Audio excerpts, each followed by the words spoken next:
Hey everyone, this is Paul Gale from paulgalenetwork.com, and thank you for joining me today for video game news. It is July 29th, 2021, and these are the top stories of the day. To kick things off, PlayStation had the following to say. On Twitter, it's official. PS5 has sold 10 million consoles. Thank you. For full details, we could click here to check out more, and you could see a new milestone. Sony sells 10 million PlayStation 5 consoles globally. The system came out in November. As of July 18th, they were able to hit that 10 million mark, as you can see here. And that's really solid because we're still in a pandemic. People's jobs are still more scarce. Stores aren't fully open to the way they were before, where you could just walk in and get a console. There are chip shortages out there, which tell you that, hey, if they had more, they probably would have sold well more than 10 million, but that's still impressive at the end of the day. However you look at it, it's moving quite quickly, and the PS4 was already a pretty fast selling machine, but PS5 is outpacing that. So pretty impressive. Props to PlayStation. We'll see how much they can continue in the next 4 months, We look at it on the safe side. I would say no fewer than 5 million would sell by the system's 1 year anniversary. I think that's safe. Even if you look at it as simple as, okay, 10 million in the first 8 months, half that, which would be 5 in the next 4 months, 5 and 10, 15 million in 12 months. It might be more, it might be a little less, but I think 15 sounds pretty safe that by the 1 year anniversary of the console, that's somewhere in the ballpark of what it will be at. They go on to talk about some of their best-selling software, how well Spider-Man has done. Spider-Man is at 6.5 million units sold, and that is Miles Morales across PlayStation 4 and PlayStation 5. 6.5 million. That's a lot. And well-deserved, too, because Miles Morales was fantastic. Loved the game just as much as I did the first one with Peter Parker as the star. Returnal, another PlayStation exclusive, only on PS5 in this case, from April until July 18th, has already sold over 560,000 copies, so over 500,000 in just 3 months' time for a brand new IP is impressive. And Ratchet & Clank Rift Apart, which was only released in June, so only having been out for a month or so, has passed 1.1 million units worldwide. And that's really cool to see too, because I thought Ratchet & Clank Rift Apart was great. And for many people, that's kind of the first, next-gen game that really shows you the different level of visual effect of that type of game now on a new system, It wasn't cross-gen. It's just, what was the last Ratchet & Clank game we got? 2016? Okay, compare that one to 2021 and see what 5 years of tech made up for difference, I should say, from a PS4 to PS5. One kind of middle of its generation, obviously Rift Apart very early on. So I'm sure that if we got another Ratchet & Clank game on PS5 a few years from now, that difference would be even greater between, the Ratchet & Clank reboot on PS4 and this other Ratchet & Clank game, if it does come out eventually a couple years from now on PS5. Then again, some people say, Returnal was, Sony's first big game on PS5, not from an established franchise, but you could make the argument of, no, we saw things in that game that we wouldn't have seen otherwise on PS4 or Xbox One. But, regardless of that, props to Spider-Man, props to Returnal, and props to Ratchet & Clank.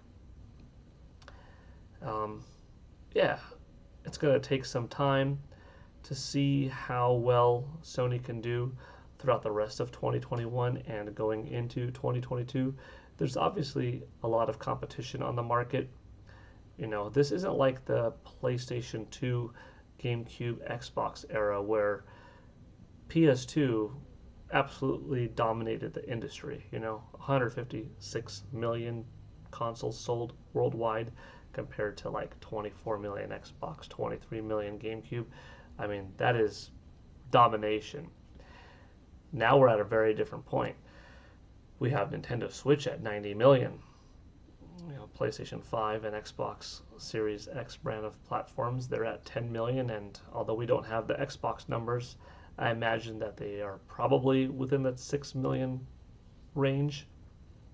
They're still new, so there's time that's needed to see who will come out on top this generation.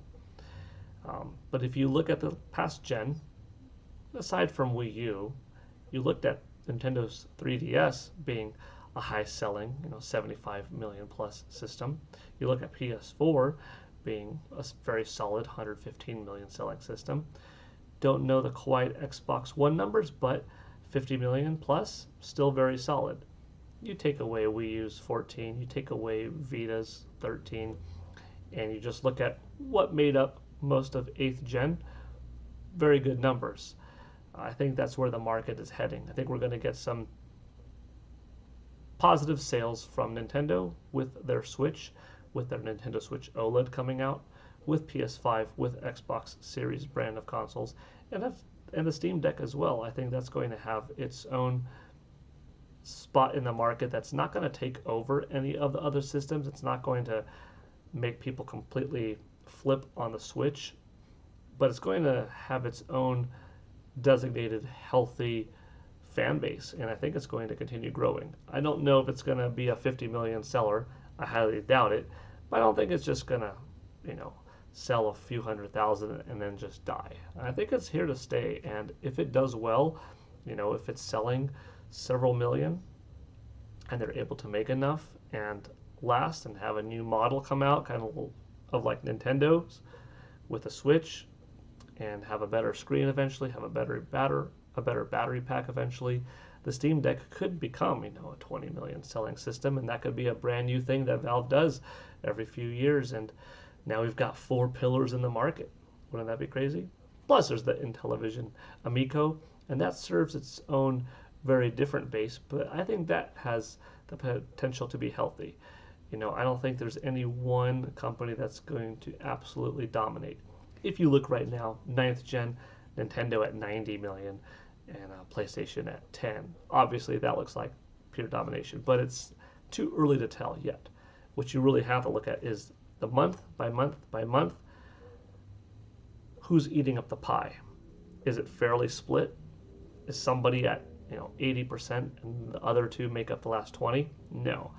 Are you looking at like a 40-30 kind of thing with the last one also being 30, or 40-35-25? That looks to be more like it. Nintendo obviously has not lost United States in over 30 months, and worldwide for that matter, in that same amount of time, if not longer. But that was, up against an older PS4 and older Xbox One, and a new PS5 and a new Xbox Series X and S, but with supply constraints. So, yeah, deviating a little bit from Sony's initial comment, but kind of overall expressing that there might be a winner, which looks like it's going to be Nintendo if I had to make a bet right now for Gen 9. But I don't think there's going to be one winner that just absolutely dominates. I think it's going to be a healthy generation up ahead. Okay, moving on. Halo Infinite multiplayer beta begins today. This is not going to go out to everyone, but check your emails, check your Xbox Live accounts, see if you got an invitation from Microsoft to hop in the Halo Infinite beta. This will be available for everyone to play for free, which is really big, across all Xbox One platforms and Xbox Series platforms come the end of this year, with hopefully the Halo Infinite main story campaign also being a part of this end of the year, release, unless if it drops in 2022 early. I don't know if that's going to happen. It's definitely possible that it's a staggered release. Here's the free thing to get you into it, multiplayer perspective, and here a couple months later is when the single player big campaign ended up being done. but time will tell. But pretty good news for both PlayStation today and Xbox today. And, I used the PlayStation segment to kind of deviate into how I'm viewing the industry right now. And, my overall thought is that it's pretty healthy worldwide. Okay, and finally, since it is Thursday, we're going to go right back into sales talk, actually, with the Famitsu sales data coming in from Japan. This is courtesy of Chris1964, who put it together on the ResetEra.com forums. This is Famitsu's charts for week 30, 2021, which occupies July 19th through July 25th. Now, in Japan, it is very different. If there's one territory in the world where it truly is being dominated by one company and one platform, that is Nintendo. If you've been watching these long enough, you see that week in and a week out, it's not uncommon to see a top 10 all Switch or, 8 of the top 10 all Switch hardware sales dominated by Nintendo. But when you lump Japan in with North America and South America and Europe, and you look at the whole world, yeah, maybe Nintendo is still selling more per month, but Sony and Microsoft are making up, pretty equal portions within, several percent of each other. That's how equal you could get. Not exactly a 1/3 split each, but pretty healthy, pretty big sales all across the board. But anyways, getting back into it, at number 1, The Legend of Zelda Skyward Sword had a 73% drop, but still managed to be number 1 with 42,000 copies sold. And number 2, Crayon Shin-Chan, dropped 79% with 22,000. Actually, sources are saying that Crayon Shin-Chan is understocked, so I wouldn't be surprised if, week 3 it actually goes up, or, whenever Neos can provide more copies of it to retailers, it will go up. So on the digital side of things, it probably is doing pretty well if people can't actually buy as many cartridges as they want, And I don't mean one person buying more than one cartridge. I just mean the overall amount of Nintendo Switch owners out there that want the game just can't have the cartridge access because the publisher didn't anticipate the game would sell out this quickly. So props to them. And number 3, Minecraft on Nintendo Switch with 17,000, up 47% from last week. Number 4, Ring Fit Adventure on Nintendo Switch with 16,000, up 33% from last week. Number 5, Monster Hunter Stories 2 with the fair drop, 16,000, 50%. Number 6, E-Baseball Professional Baseball Spirits 2021 Grand Slam by Konami on Nintendo Switch with 14,000, a 29% drop. Number 7, Mario Kart 8 Deluxe with 12,000, went up 30%. Number 8, Game Builder Garage, 12,000, up 22%. Number 9, Momotaro Dentetsu, which is 2020's final game that has now been on the charts for 8 months, still hanging in there. 10,000, up 27%, 2.2 million total. Konami's probably very happy with that, and that's not counting digital. And at number 10, Mario Golf Super Rush for Nintendo Switch with 10,397 copies sold, and that's also a jump of 1%. So you're looking at this top 10, you see Nintendo's domination. The top 30 usually comes later. Sometimes we handle that, and other times we just look at the top 10. But I wouldn't be surprised if the top 30 is still, Nintendo dominated, something like a 26-4. You're going to get 3 or 4 games on PS4, and then that one game possibly on PS5. Going into hardware, it's kind of interesting this week because Nintendo Switch did do better than last week. 69,000 coming in at number 1 over last week's 64,000. That's a lot less sold than last year's 125,000. This is largely because ever since Nintendo's Switch OLED model got dropped, the sales are a little less each week than what they were last year, because there are a good amount of people that still want a Nintendo Switch but say, hey, I can wait 3 months.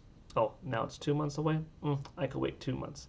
So getting right up to the Nintendo Switch OLED launch, I wouldn't be surprised if 2 weeks before, 1 week before, sales are on the lower side of Nintendo Switch, because at that point, it's people waiting 1 or 2 weeks.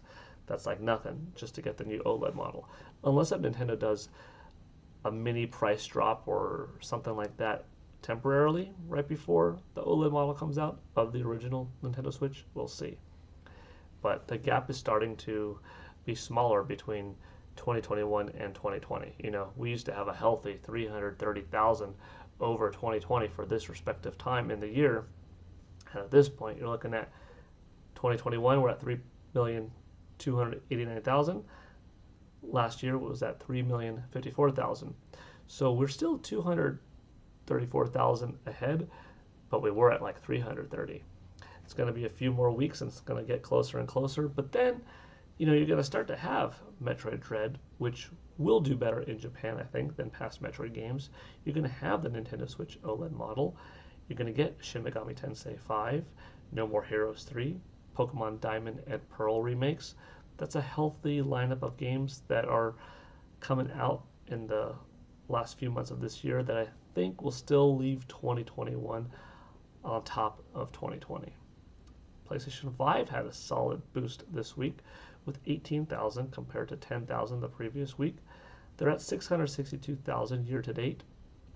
You know, you could definitely see that the rest of the world is Sony's priority when it comes to the PS5, especially seeing that, all right, this data come out about the same time as PlayStation announces 10 million worldwide. 10 million worldwide, yet 662,000, only 6% of that total is from Japan. 6, or to get a little bit more technical, 6.6% of PlayStation 5's total user base is in Japan. That's tiny. 20%, 25% would be something solid, but 6.6% is really minimal. Sony's definitely competing more in North America and Europe. They feel that they're stronger there, put more effort there, but if they don't give Japan more, Japan will be farther and farther removed from the PS ecosystem and be more okay with, maybe I'll try Xbox. I like that Game Pass idea. Or, you know what? The Nintendo Switch is doing enough and is most of what I need. And you'll have Japan-focused developers continuing to put their games on Switch. Eventually, there will be a point where Switch loses, you know, third-party game support. But by then, I imagine that a Nintendo Switch 2 or a Plus would come out to start getting some of those games that are kind of in mind for PS5 and Xbox Series. But it's interesting to see Sony's balance of the PS5 and where they're putting stock. Can the PS5 hit 1 million by the end of this year or by the 1 year anniversary in Japan? Yes, I think that's likely. We'll see 1 million at some point in 2021. Xbox Series, a big jump. You know, for the last several weeks, it's been doing really well. It was going up, up, up, up, up, and down a little bit, but now just a nice jump up again. You look at 4,600 and you think, that's nothing. Like, that's not impressive. Who cares? It's nothing compared to like 69,000, 18,000. But if you've heard me talk before of Famitsu sales data, you know that Xbox has never been a popular, big selling system in Japan. So for it to do this well, it's pretty impressive. You got to look at it like this. Xbox One, in its entire life of 8 years in Japan, only sold around 100,000. Xbox Series right now is at 36,000. It has a good chance at, you know, hitting 100,000. I don't know if it's too ambitious to say by the end of this year, but at this rate, if it continues, it definitely will. So this could be Microsoft's eventual best-selling Xbox platform ever. Time will tell. It has a couple of other milestones to beat, but that's a nice jump from Microsoft. PS4 at 1,600, big boost from last week. And 3DS at 491, just a little less than last week, but Nintendo's not making any new 3DS units out there, so it's just what's being sold of what's available left. But that's going to do it today for video game news.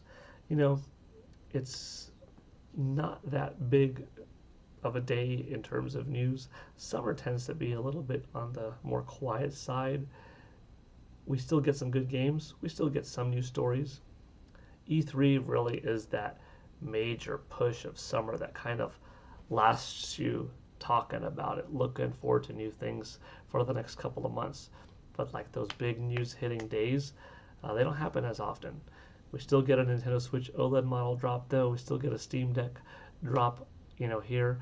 We still get a PlayStation 5 event. We will probably get a Nintendo Direct early September, crossing my fingers. So there's still cool stuff to look forward to. It's just not every day a lot of things to talk about. But I hope you had fun. I had fun talking with you. Let me know what you thought of today's video. Are you one of those 10 million PlayStation owners out there of the PS5? Are you looking forward to Halo Infinite and its multiplayer beta? What'd you think of today's Famitsu charts? And as always, thank you for watching. I appreciate your time. Hope you all have a good one. Take it easy.